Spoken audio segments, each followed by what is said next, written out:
this short video, I will tell you that how you can easily make all photos private on Facebook in 2024.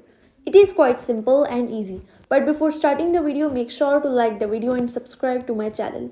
So let's get started. So first of all, open Facebook application. Now tap on menu at bottom right corner. Now click on settings at top of your screen. Now scroll down and click on profile and tagging. Now tap on friends at right of your screen. Now click on only me. Now click on this option and click on only me. Now click on this option and click on only me. Now tap on this option and click on only me. Now go back and tap on your profile at top of your screen. Now click on three little dots. Now click on view as. That's how you can easily make your all photos private on Facebook. If you have found the video helpful, make sure to like the video and subscribe to my channel. Thank you.